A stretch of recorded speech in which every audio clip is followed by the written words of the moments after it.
Alhamdulillah alladzi anzalal Qur'an wa arsala rasulahu bil huda wa dinil haq.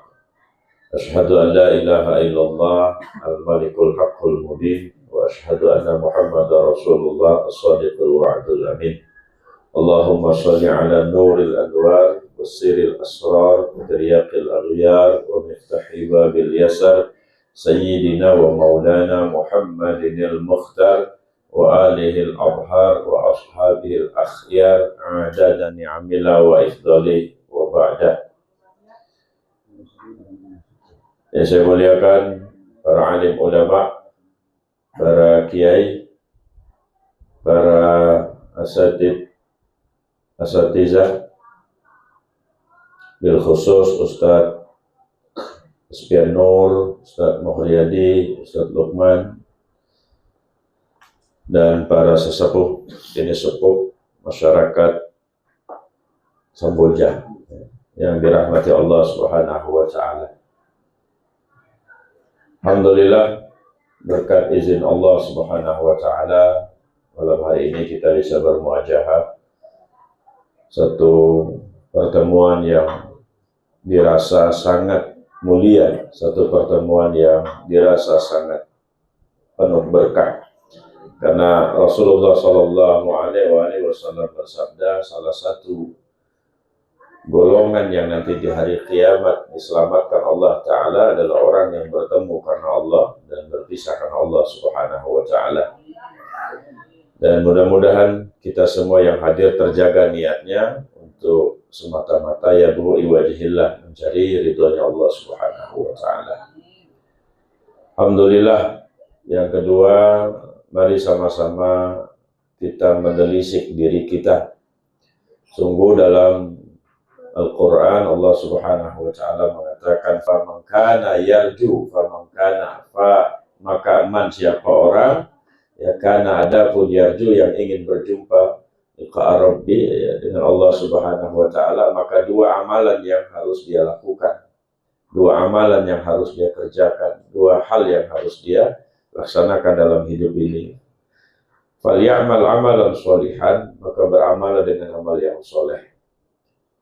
Jadi amal yang soleh ini menurut para ahli tafsir adalah ittiba' bi Rasulillah Sallallahu Alaihi Wasallam. Jadi tidak ada satu amalan disebut soleh kalau tidak sesuai dengan apa yang diajarkan oleh Rasulullah Sallallahu Alaihi Wasallam. Karena itu kalau ada orang ngaku dia ahli ma'rifat, dia ngaku ahli torekot, dia ngaku ahli karomah, tapi tidak sesuai dengan sunnah Rasulullah Sallallahu Alaihi Wasallam, maka lepaslah dia dari derajat orang-orang yang ma'rifat kepada Allah Subhanahu wa Ta'ala. Karena di dalam Islam itu ada yang namanya mukjizat, ada yang namanya karomah, ada yang namanya ma'unah, ada yang namanya irhas.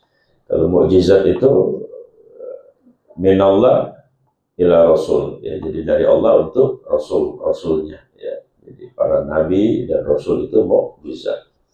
Pertolongan Allah yang dahsyat, khawariqul adah, di luar dari kebiasaan dan nalar kebanyakan manusia. Seperti Nabi Musa bisa membelah lautan, Nabi Daud alaihissalatu wassalam bisa melunakkan besi, Nabi Sulaiman diberikan kerajaan yang tidak ada satupun setelah dan sebelumnya memiliki kerajaan sekaya dan sehebat Sulaiman alaihissalatu wassalam.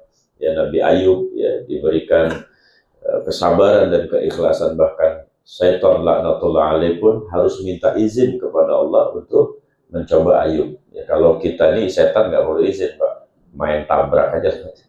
Ya, kalau Nabi Ayub itu setan itu sampai minta izin sama Allah, ya Allah izinkan aku untuk mencoba Ayub, yang menggoda Ayub, karena aku kira dia taat kepadamu sebab belum teruji. Kata Allah silakan. Ya, karena Ayub itu sudah dipastikan oleh Allah adalah hambanya yang ikhlas. Kemudian seperti Nabi Allah ya, Isa alaihissalatu wassalam yang bisa menghidupkan orang mati, ya, kemudian mengumpulkan ikan-ikan di lautan dan sebagainya, menyembuhkan orang-orang yang berpenyakit kusta, yaitu mukjizat.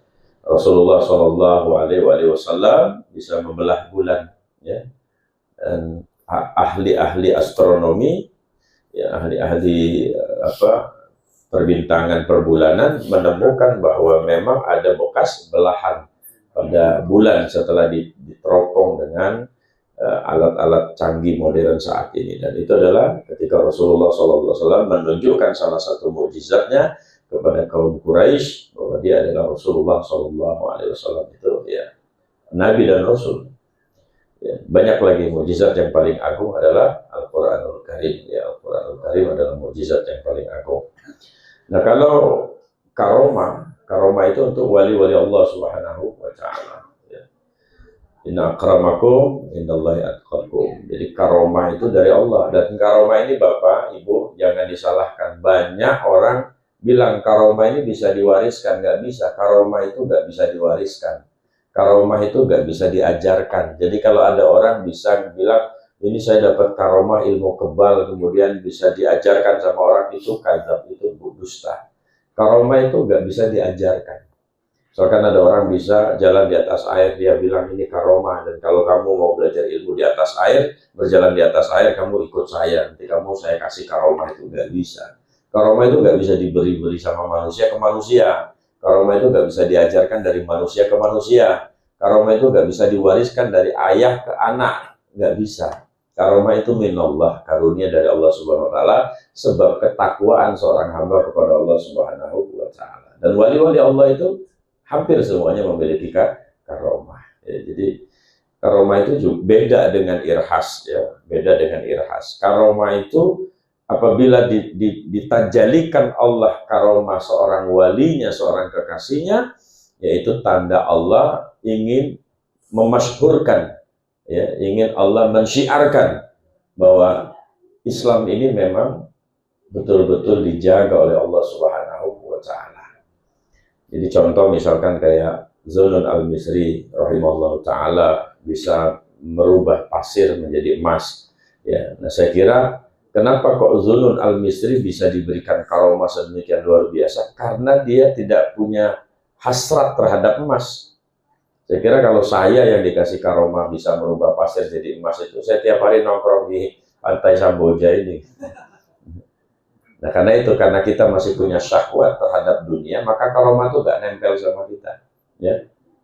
Soalnya kita punya karomah diberikan Allah Subhanahu wa Ta'ala melipat bumi, kan dalam Al-Hikam itu Syekh Nu'atil As-Sakandari menyebutkan juga salah satu tanda kewalian itu bisa dengan izin Allah bisa memperpendek jarak. Maka barangkali kalau Ustaz Asfian Nur yang bisa begitu, ya tiap hari dia bolak-balik Yaman, bolak-balik ke Maroko, bolak-balik ke Mesir, bolak-balik itu. Maka semua teknologi yang juga karunia Allah Subhanahu wa Ta'ala itu jadi tidak bermanfaat. Jadi Allah tidak mungkin menyalahi sunatullah yang telah ditetapkannya gitu.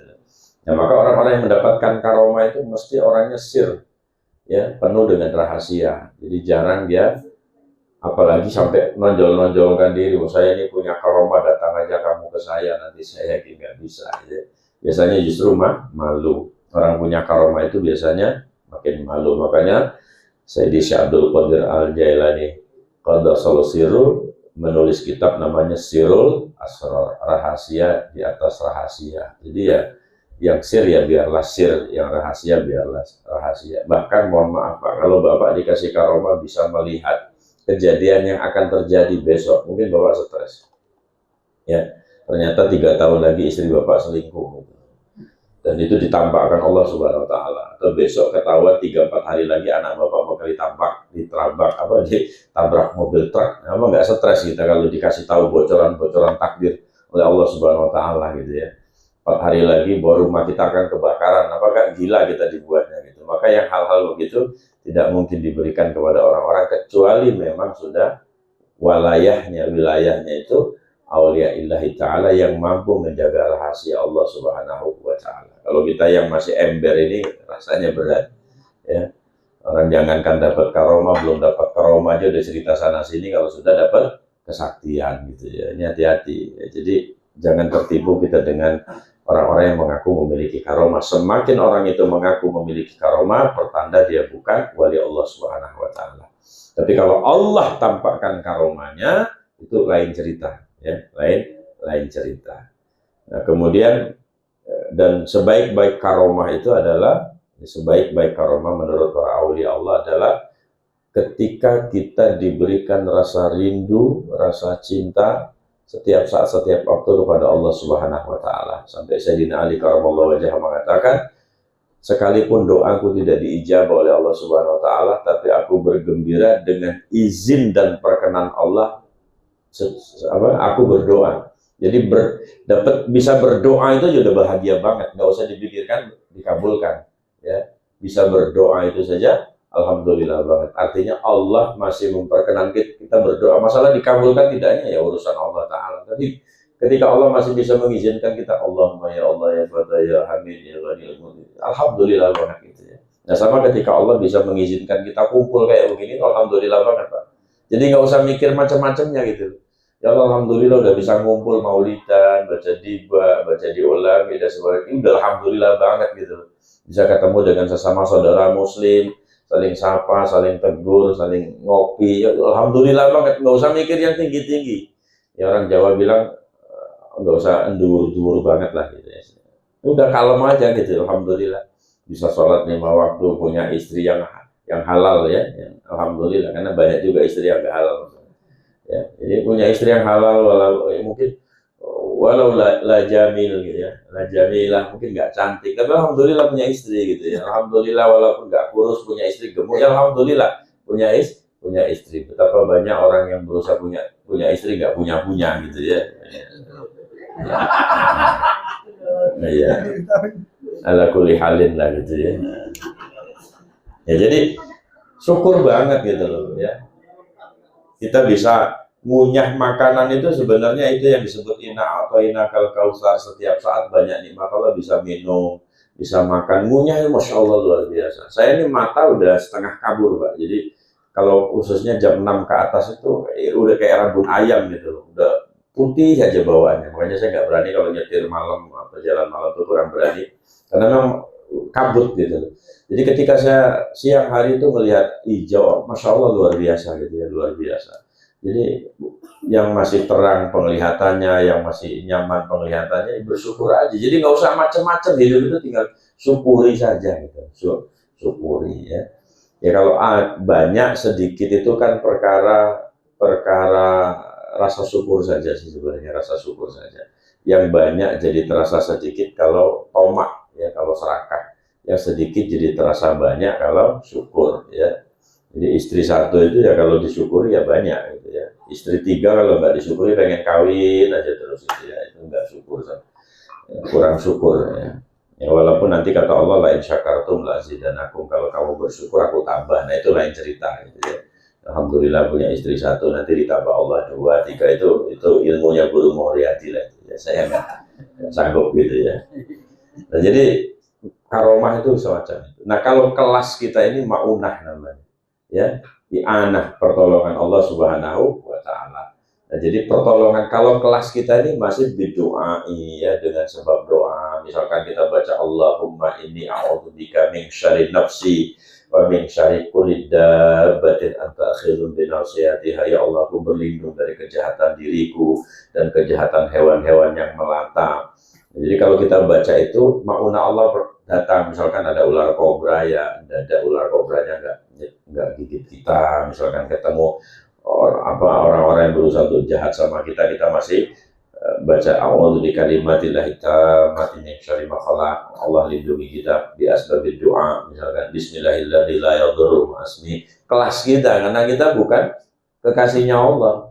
Jadi harus berdoa dengan sebab doa. Kalau wali Allah itu ya ibarat orang sudah disayang tuh nggak usah minta, udah dijaga gitu. Ya bapak sayang sama anak kan nggak mesti dia merengek-rengek minta makan tuh Pak. Pak beli beras Pak, beli sayur Pak, beli ikan kan nggak tuh Pak. Udah jadi kewajiban orang yang mencintai anaknya akan memenuhi apapun yang menjadi hajat kebutuhan anaknya. Maka kita pergi pagi pulang sore, atau berangkat malam pulang pagi, atau berangkat minggu pulang minggu, yang melaut dan sebagainya untuk cari rezeki. Untuk apa? Untuk anak-anak kita. Ya, kadang-kadang anak-anak belum sempat dewasa kita udah mikirkan, nanti kalau dia gede rumahnya kita udah pikirkan, kendaraannya udah kita pikirkan sebagainya, karena kita sayang. Nah itu kelasnya wali Allah, orang yang disayang Allah, yang nggak perlu minta. Kadang-kadang terkesan mereka tuh nggak doa, kalaupun doanya kadang-kadang sembarangan, tapi mereka kekasih Ya, jangan disamakan dengan kita yang ya protolan ini gitu, yang kelas protolan ini. Ya, kita sendiri belum bisa mencintai Allah sepenuh hati gitu. Kita sendiri belum bisa mencintai Allah sepenuh jiwa. Jadi wajar kalau kelas kita ini masih harus doa. Ya, jadi jangan malas berdoa kalau kelas kita ini yang memang harus sering-sering berdoa. Harus sering-sering berdoa. Nah, yang terakhir itu irhas. Irhas itu minasyaiton, ya. Dalam surat Al-Baqarah 120 itu jelas gitu loh. Apa itu mereka mengira bahwa Sulaiman mengajarkan sihir, padahal Sulaiman nggak mengajarkan sihir. Ya, apa sesungguhnya setan lah yang mengajarkan sihir itu kepada manusia. Nah, irhas itu persis dengan karomah. Irhas itu persis dengan karomah, penampakannya, mazharnya, zohirnya persis. Jadi dia bisa misalkan menggandakan uang, kayak kan memiliki kelebihan khawarikul ada di luar akal manusia gitu loh ya. Dan kita sering tertipu. Nah, cirinya irhas itu adalah kita semakin jauh dari Allah Subhanahu wa taala. Cirinya itu saja. Kok belajar ini makin jauh, makin jauh, makin jauh, makin nggak ada kemesraan dengan Allah, ta'alluq dengan Rasulullah nggak ada, cinta dengan ulama nggak ada, cinta dengan kebaikan nggak ada. Yang ada cuma petantang, petenteng, rasa sakti, pengen nantangin orang, pengen hebat-hebatan sama orang, dan itu nampak ya. Irhas itu bisa diwariskan karena minasyaiton ya. Jadi 4 hal ini yang kita jangan tertipu. Mukjizat untuk Rasul ya, kemudian karomah untuk wali ya, maunah untuk orang-orang beriman, tapi kadar keimanannya ya sebatas iman lah ya. Sholat tapi ya tidak nemen lah sholatnya gitu ya. Kemudian kalau tahajud ya adalah tahajud dalam setahun itu walaupun 2-3 kali gitu kan. Puasa Senin Kemis ya adalah pas lagi nggak ada makanan misalkan situ puasa gitu kan. Ya, jadi masih kelasnya tidak lepas dari syahadat tapi tidak taat banget. Nah, itu orang kelas kita ini begitulah ya. Kalau wali-wali Allah kayak Guru Kumpul, kemudian ya Haji Abu Dali misalkan ya, dan Muhammad As'ad kalau di Wajo sana dan segala luar biasa. Mereka adalah orang-orang yang istiqomah dengan takwanya, dengan ilmunya, dengan kesalehannya. Wajarlah kalau mereka dipilih jadi kekasih Allah Subhanahu wa taala. Jadi hal yang harus kita lakukan adalah ittiba bi Rasulullah SAW. Jadi itu yang pertama. Jadi kalau ada orang sakti kayak saya bilang tadi, persis punya karomah, tapi kita ngelihat kelakuannya itu hari-harinya jauh daripada kehidupan Rasulullah, ya jangan dideketin, Pak. Jangan dideketin ya. Misalkan mohon maaf ya, kita diantara kita saja yang udah ikut maulid sering ngaji atau taklim, makan masih tangan kiri, itu bagi saya cacat, bagi saya cacat gitu ya. Artinya kalau ada kiai minum tangan kiri, bagi saya itu cacat gitu loh misalkan. Atau kita ini masih sering masuk WC dengan kaki kanan misalkan, bagi saya itu cacat gitu loh. Karena ya hal-hal yang sederhana saja, nggak usah berangkat jihad ke Palestina lah, hal-hal yang kecil saja kita nggak bisa ngikutin Nabi, apalagi sampai jihadnya. Kalau sedekah kayak Abdurrahman bin Auf, sekali sedekah itu 77 miliar Pak, sekali sedekah. Ada di antara kita yang kalau sedekah 77 sekali sedekah ya, dan itu berkali-kali, bukan sekali sedekah. Nilainya sedekahnya Abdurrahman bin Auf itu 77 miliar lah. Kita kadang-kadang patungan maulidan aja beratnya setengah mati gitu ya. Gimana mau dapat cinta Allah dan Rasul yang duduk, enggak usah patungan lah, diundang maulidan lah ya, apalagi sampai sedekah maulid misalkan ya.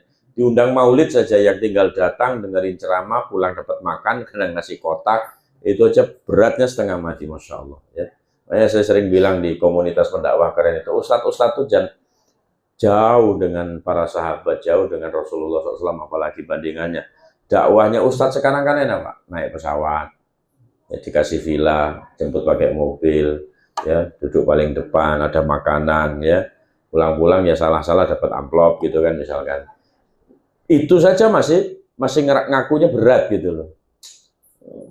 Jauh banget tempatnya ini segala macam, bayarannya kecil sih, Masya Allah. Masih ada yang begitu. Dibandingkan Rasulullah dakwah coba gimana?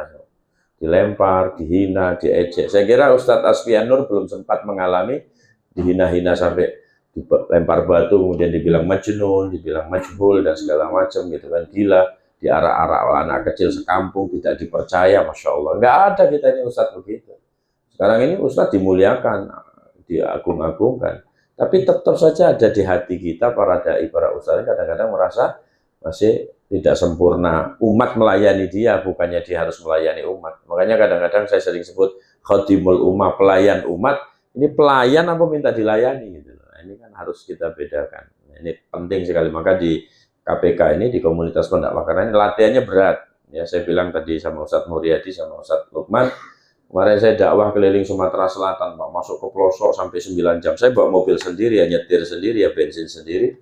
Ya maulid Nabi banyak, Masya Allah, orang-orang kampungnya rame banget, ya senang.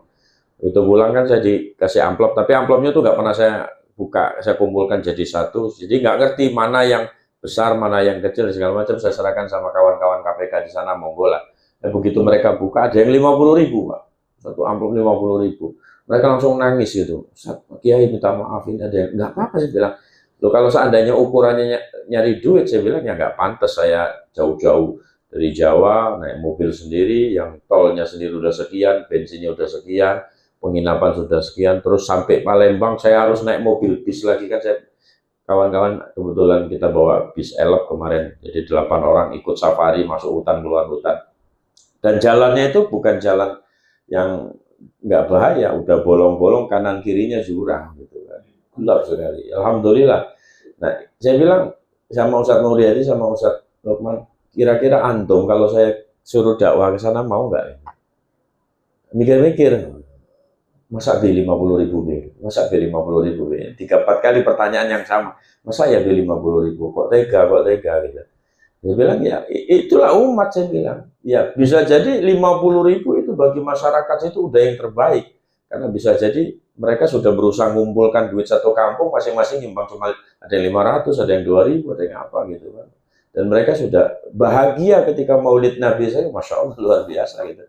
Ketika melihat mereka tertawa, senang, kemudian mereka menikmati kisah kehidupan Rasulullah SAW dan berusaha untuk mengamalkan, itu adalah ujrah minallah, ya, balasan dari Allah Subhanahu Wa Taala. Maka saya khawatir, saya bilang, saya pengen ngirim antum ke daerah-daerah itu, khawatir antumnya nggak kuat, gitu ya. Jangan lihat jadwalnya wonder penuh gitu kan, tapi kalau antum mau jalaninya nanti nangis gitu, karena memang kenyataan. Waktu ke Sumatera Utara juga saya cerita sama mereka, saya habis kurang lebih hampir, saya bilang 20 juta lah untuk transportasi, pesawat, hotel dan segala macam di 11 kabupaten kota. Pulang-pulang ya saya cuma disangoni 2 juta. Kalau dikonversi apa yang diberikan oleh kawan-kawan 2 juta dengan uang yang kita pribadi harus keluarkan 20 juta tuh nggak balance, saya bilang. Waktu, tenaga, dan sebagainya nggak balance sekali gitu. Tapi ketika melihat kesungguhan kawan-kawan sudah berusaha nyarikan masjid, nyarikan musola di kampung-kampung, di pelosok-pelosok, ngajak orang ngaji itu kan setengah mati, Pak, beratnya, Pak. Ya kalau yang sudah ngaji begini mungkin enak, dari WhatsApp kumpul yuk, kumpul. Tapi bagi orang-orang yang nggak biasa ngumpul, bisa kita ngumpul, berat, Pak. Berat sekali. Apalagi yang kayak orang-orang kebun ya, di Palembang, Sumatera itu kan banyak orang-orang yang kebun. Yang bagi mereka habis maghrib itu udah lelah sekali, karena matun apa istilahnya itu, bersihkan kebunnya, masuk keluar hutan, jalan kakinya.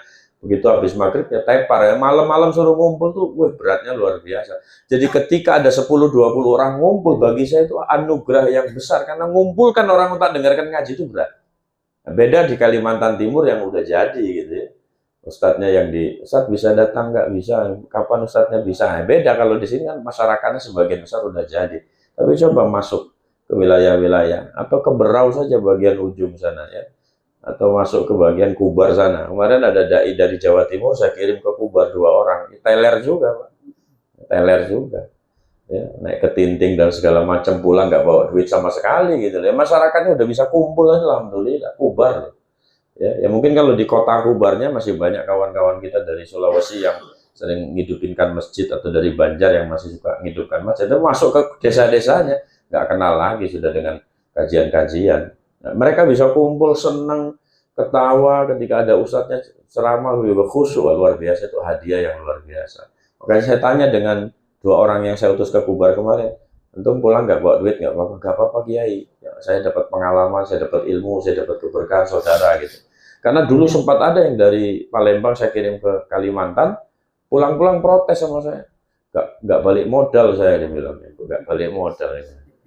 Tiket saya PP aja nggak ke cover, dia bilang. Wah, saya bilang, nah ini yang saya khawatir gitu. Saya khawatir sekali Kalau dai-dai sampai sedemikian itu nggak ikhlasnya gitu. Makanya ujiannya itu berat dakwah itu. Lima taquluna ma la taf'alun kabura maqtan indallahi an taqulu ma la taf'alun. Kita tuh musuhnya bukan manusia, langsung Allah Subhanahu wa taala. Kamu ngomong tapi nggak ngamalkan itu kan beratnya luar biasa. Nah, jadi ittiba bi Rasul, Pak. Jadi orang yang pengen ma'rifat itu kuncinya sederhana. Atau ngelihat orang yang ahli ma'rifat itu sederhana. Ya, gak usah kita sanksikan lagi. Kalau para kayak Habib Omar, Habib Ali Al-Jufri atau para habaib min zuriyatin Nabi yang memang soleh, alim, ya, kemudian amilin, ya, wah, itu sudah jelas wali. Gak usah diragukan lagi kewaliannya gitu loh. Atau kiai-kiai, masai-masai kita, guru-guru kita yang soleh, takwanya luar biasa, bahasanya santun, lembut, gak pernah ngomongin orang, gak pernah mencaci siapapun, gemar berbuat baik, luar biasa. Itu udah jelas wali Allah, ya, wali Allah. Jadi gampang ngukurnya adalah alat ukur seorang itu jadi wali. Yang pertama adalah sesuai nggak dengan Rasulullah Shallallahu Alaihi Wasallam. Ya. Ustaz, tapi sekarang banyak juga orang yang mengaku ahli sunnah gitu ya, yang katanya sunnah tapi kok cangkemnya, cangkem mulutnya itu suka memfitnah sesama umat Islam. Ya nggak usah didengerin lah ya. Husnuzon saja kita ya dengan orang-orang semacam itu. Doakan saja mudah-mudahan ya semakin baik lah gitu ya. Nah yang kedua, syarat untuk bisa ma'rifat dengan Allah Subhanahu Wa Taala atau yarjuli Rabbi, berjumpa dengan Allah itu wala yusyrik bi ibadati rabbih ahada. Nggak boleh menyekutukan Allah dengan apapun. Nah kita ini mohon maaf Pak, Allah itu Maha Esa, tapi uang Maha Kuasa. Saya sempat membuat satu tulisan, Tuhan Maha Esa, uang Maha Kuasa. Nyata Pak, kenyataan tuh dalam sehari-hari seolah-olah Tuhan itu, Allah maksudnya, tidak punya kemampuan untuk mengayakan kita. Misalkan begini, Bapak tidak punya apa-apa, terus ditawarin, Pak umroh yuk, duit dari mana? Pertanyaannya umroh itu selalu bandingannya duit dari mana? Berarti kan sudah meremehkan kekuasaan Allah. Lebih mengagungkan kehebatan duit. Seolah-olah orang kalau nggak punya duit nggak bisa haji dan umroh. Lah Tuhannya di mana kalau gitu? Nah, ini kan wala yusyrik bi ibadati rabbi, nggak boleh menyekutukan Allah atau menyamakan Allah. La syarika lahu wa bidzalika umirtu. Kita nggak boleh menyekutukan Allah dengan sesuatu apapun. Nggak boleh. Membandingkan Allah tuh nggak boleh. Ya, kan jadi begitu. Apa misalkan ada orang sakit, berobat sana sini, kemudian kamu nggak bakal sembuh kalau nggak berobat ke Singapura gitu. Kalau nggak bisa sembuh kamu kalau nggak berobat ke rumah sakit ngetop atau dokter ngetop. Tuhannya di mana? Asy-Syafi'nya Allah yang maha menyembuhkan itu di mana? Gitu. Nah, jadi ini yang banyak di antara kita. Tahu seorang istri bilang, Pak nanti kalau bapak pensiun, anak-anak gimana? Loh, anak-anak gimana? Ya nggak gimana? Ya anak-anak ya tetap anak-anak. Yang ngasih makan ya Allah, yang ngurusin dia ya Allah. Ya, makanya ketika orang bertanya dengan saya, Ustaz kok anaknya bisa banyak? Anak saya kebetulan banyak Pak, ya, 8. Orang nanya Ustaz dari mana? Ya saya bilang nggak dari mana. Ya, saya percaya bahwa setiap anak terlahir itu lengkap dengan takdir-takdirnya. Komplit. Ya. Komplit Pak.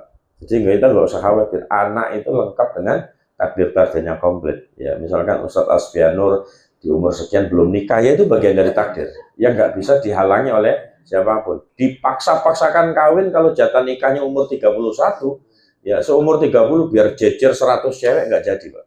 Ya, nggak jadi. Kenapa? Takdirnya sudah disiapkan oleh umur 31 tahun nikahnya dengan orang jauh misalkan. Ya. Gitu. Ya. Jadi nggak bisa dihalang-halang.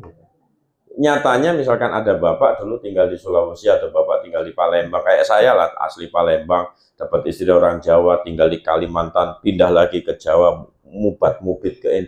Itu ala qadarihi, atas ketetapan Allah Subhanahu wa taala. Saya juga nggak bisa memprediksi. Saya nggak punya bayangan, nggak punya gambaran akan pernah ke Kalimantan, akan pernah tinggal di Kalimantan, akan pernah bersahabat dengan si fulan, nggak pernah.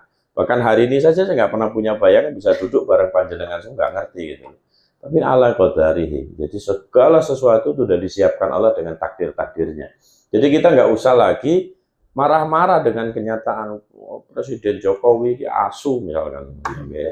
Oh asu. Ya, misalkan, kenapa yuk? Gara-gara dia jadi presiden, BBM naik, hidup susah sekali. Nggak usah. Jokowi itu pelengkap dari takdirnya Allah Subhanahu Wa Taala atas kita rakyat Indonesia. Udah gitu aja beres. Jadi kita nggak sakit hati. Wah ini kalau jika lau itu haram hukumnya sebenarnya. Ya misalkan, coba dia yang jadi presiden, ya maka Indonesia akan kata siapa? Kata siapa? Itu jangan ditahkim, jangan ditasdik bahwa kalau dia nggak bisa. Oh, yang punya langit bumi ini Allah Subhanahu Wa Taala. Kalau dia jadi bisa jadi malah makin hancur. Ya, kenapa? Dia betul orang soleh, betul dia orang baik, tapi kawan kanan kirinya jahat semua.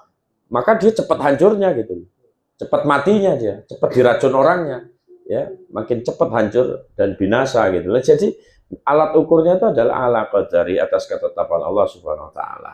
Nah, Tuhan sudah menjanjikan, misalkan, kalau kamu pengen memperbaiki negara ini sederhana, kalau pengen baikin kampung ini, nggak usah mikir sistem pemerintahnya, nggak usah mikir siapa pemimpinnya, nggak usah mikir dari mana duitnya. Tuhan tidak menyuruh kita untuk memikirkan itu. Tuhan katakan, walau ana ahlal qura amanu wattaqau lafatahna alaihim barakatun minas samai. Takwa saja. Udah masyarakatnya diajak ngaji, masyarakatnya diajak cinta sholawat, masyarakatnya diajak cinta Quran, masyarakatnya diajak cinta sedekah, cinta masjid, cinta kumpul. Nanti rezekinya datang sendiri, pemimpinnya soleh sendiri. Ya, pemimpinnya soleh sendiri. Kenapa kok kita belum dapat pemimpin yang soleh, selalu dapat pemimpin yang salah? Karena memang rakyat Indonesia masih pantas dipimpin oleh pemimpin yang salah. Masih pantas, Pak. Masih pantas. Buktinya kita masih nerima uang kalau pemilu, masih terima uang kalau ada. Ya berarti kan memang kita yang salah. Wajar kalau dapat DPR yang salah, dapat bupati yang salah, dapat gubernur yang salah, atau dapat presiden yang salah. Wajar karena kita memang masih mencintai kesalahan.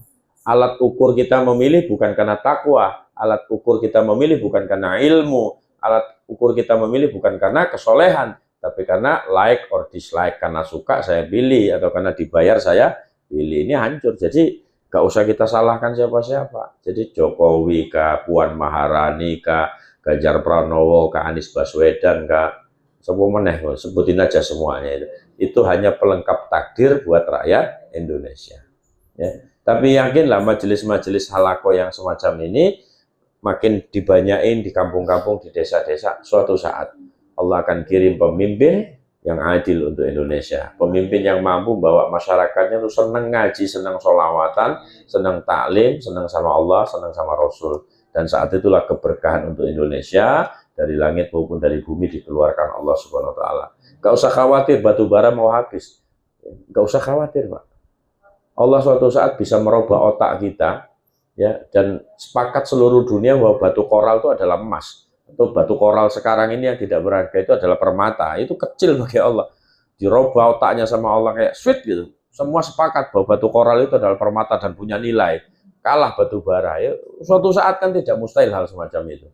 Ya kan? Jadi jangan kita kecilkan kekuasaan Allah Subhanahu Wa Taala. Jadi gak usah khawatir, oh nanti batu baranya habis, minyak buminya habis. Ya dulu juga nggak kenal orang batu bara, nggak kenal minyak bumi, ya hidup-hidup saja gitu loh ya. Dulu kita belum ada listrik, bapak-bapak yang sepuh-sepuh ini pakai strongkeng, pakai ceplik, pakai lampu itu minyak, ya hidup-hidup saja ya. Dulu juga pakai dayung nyari ikan sebelum ada diesel, ya hidup-hidup saja, dapat-dapat saja ikannya ya. Jadi ya, memang regulasi Allah Subhanahu Wa Taala itu bukan alat ukurnya teknologi, bukan alat ukurnya ilmu pengetahuan, tapi adalah ketakwaan kepada Allah Subhanahu Wa Taala. Ya kalau takwa, Allah jamin selamat. Kalau tidak takwa, ya sebagus apapun ilmumu, sebagus apapun teknologimu, dihancurkan oleh Allah Subhanahu Wa Taala. Uli badir Rum misalkan, ya Allah ceritakan tentang negeri Romawi yang luar biasa. Allah ceritakan tentang negeri-negeri yang sebelumnya kayak Babilonia yang luar biasa di Mesopotamia itu dihancurkan Allah sebab mereka durhaka kepada Allah Subhanahu Wa Taala. Jadi jangan menyekutukan Allah. Misalkan ngelihat makanan, ya yang kita lihat bukan makannya, tapi yang memberi rezekinya. Ya, jadi misalkan saya diundang sama Ustadz Muhriadi ke rumahnya, terus disuguhi teh. Saya orang yang tidak suka teh, sukanya kopi misalkan. Tapi karena yang nyuguhin adalah sahabat teman saya, orang yang saya hormati, orang yang saya muliakan, maka suka tidak suka yang dia berikan, saya harus suka. Karena apa? Bukan melihat yang diberinya, tapi melihat yang memberi.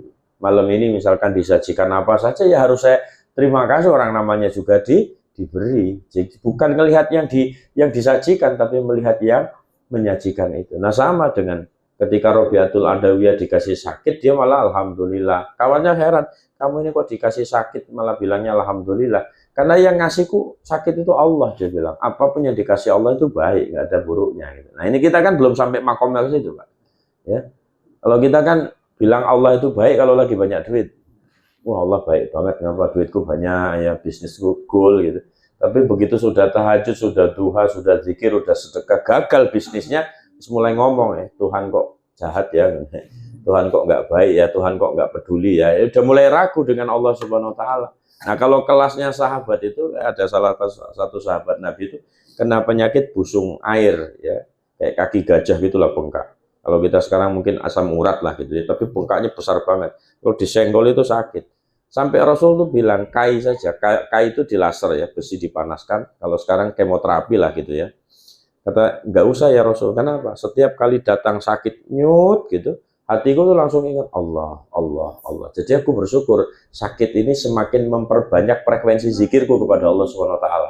Ada kita demikian itu. Kalau sakit gigi itu Allah, Allah, Allah gitu. Makanya ada anekdot sopir bis kota itu duluan masuk surga ketimbang ustadz gitu. Ya. Ketika diperiksa kenapa sopir bis kota masuk surga duluan, ketika dia bawa mobil itu ugal-ugalan semua penumpang baca istighfar, astagfirullahaladzim, baca subhanallah, subhanallah, sholawat, zikir lah pokoknya semua penumpang itu kan. Jadi gara-gara dia ugal-ugalan menyebabkan semua penumpang ingat sama Allah Subhanahu Wa Taala. Jadi itu masuk surga. Lah Ustadz begitu ceramah jamaah tidur semua gitu kan. Jadi Ustadz malah membuat jamaahnya lupa sama Allah Subhanahu Wa Taala. Ustadznya masuk neraka gitu, sopirnya masuk surga gitu ya. Jadi seperti itulah kurang lebih. Ya, jadi dua hal ini saja untuk bisa berjumpa Allah baik di dunia sebagai hambanya maupun di akhirat nanti. Cuma dua, satu ikuti Rasulullah Shallallahu Alaihi Wasallam. Yang kedua jangan pernah menduakan Allah dalam segala hal. Ya, jadi nggak usah khawatir Bapak. Misalkan ya minta sama Allah ar-Razzaq. Ya Fattah ya Razzaq arzik alaina birizqika halalan thayyiban wasi'an. Jangan pernah ragu dengan Allah SWT. Betul kepala kita. Saya sering bilang sama istri, misalkan istri bilang, "Duh Bang, kepala saya pusing." Alhamdulillah kamu masih pusing, tandanya masih punya kepala. Saya bilang gitu. Jadi senang saya kalau ngelihat istri saya pusing itu kan. Atau saya sendiri sering bilang, "Duh mumet kepala." Alhamdulillah berarti saya sadar otak saya masih berfungsi gitu kan. Kalau udah nggak mumet lagi, nggak pusing lagi, wah saya curiga jangan-jangan saya udah gila gitu kan. Nah, jadi alhamdulillah. Jadi misalkan Bapak tiba-tiba nggak dikasih sariawan, dikasih sakit mulut, nggak bisa makan tuh harusnya alhamdulillah. Jadi berarti kewarasan dalam diri kita tuh masih diberi oleh Allah SWT. Demam meriang tuh alhamdulillah ya Allah. Berarti fungsi imunitas tubuh kita tuh masih ada. Gitu. Kalau udah nggak demam lagi, udah kayak huluk, nggak kenal sakit lagi, kayak Superman, nggak kenal rasa menderita lagi, itu malah harus dicurigai. Jangan-jangan Bapak bukan bagian dari manusia lagi ya. Bisa jadi batu, bisa jadi kayu, atau bisa jadi robot gitu ya. Jadi alhamdulillah seperti itu. Ya sama dengan ada seorang suami yang dapat istri cerewet. Alhamdulillah itu Pak. Ya, harusnya bersyukur karena syarat menjadi wali itu istrinya harus cerewet. Ya. Salah satu syarat menjadi wali istrinya harus cerewet. Kalau istrinya soleha itu malah nggak jadi wali itu. Yang jadi wali istrinya karena dianya jadi nggak soleh gitu. Ya, biasanya laki-laki yang punya istri soleha cenderung tidak soleh. Ya. Tapi kalau punya istri yang bawel, cerewet, dia akan banyak berdoa sama Allah untuk segera minta ganti istri. Misalnya tahajud, duha, baca wirid, datang ke kiai itu minta amalan supaya bisa menaklukkan istri, kalau tidak ganti istri. Ya, biasanya seperti itu. Jadi gitu Ustaz Asbiannya. Ya, syarat jadi wali itu ya punya istri cerewet. Ya. Nah, barangkali itu saja Bapak, ya silaturahim lah malam ini nggak ngaji lah silaturahim. Kalau menurut saya ini silaturahim, kenalan kita, anjang sana, mengakrabkan diri sesama umat Nabi Muhammad. Ya saya tidak lebih baik dari Bapak, bahkan mungkin hanya casingnya saja yang terlihat baik, dosanya jauh lebih besar dari Bapak. Mungkin Bapak punya amalan yang jauh lebih ikhlas, Bapak punya amalan yang jauh lebih istiqomah, dan saya sedang belajar untuk menata diri dengan bersama dengan orang-orang yang baik, mudah-mudahan kecipratan baiknya. Jadi kalau ketemu orang baik itu saya niat ya Allah mudah kecipratan baiknya. Ketemu orang ahli sedekah ya Allah mudah-mudahan saya bisa belajar untuk bisa bersedekah juga. Ada ahli Quran saya Allah mudah-mudahan saya nggak bisa ngafal Quran, mudah-mudahan saya ketiban barokah Qurannya.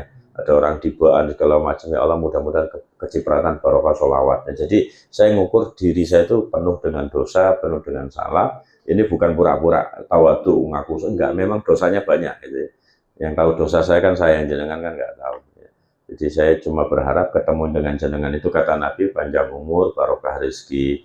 Salaman musafahah itu ketika saya salaman jenengan itu kalau belum dilepas dosanya terus guguran gitu ya. Jadi salaman dengan orang Islam itu enak. Salaman sama Ustaz Sofian Asbian Nur itu ya salaman dosanya jatuh semua rotok. Makin banyak salaman sesama muslim, makanya habis sholat itu kan ulama kita selalu nyarankan untuk salaman musafahah itu supaya menggugurkan dosa-dosa kita. Jadi jangan alergi Pak salaman, kecuali sama cewek ya. Kalau cewek salamannya bukan menggugurkan dosa ya, nambah anak, nambah istri, repot nanti malah ya. Hadanallahu wa iyyakum ajmain, wallahu muwaffiq ila aqwamit thoriq. Assalamualaikum warahmatullahi wabarakatuh.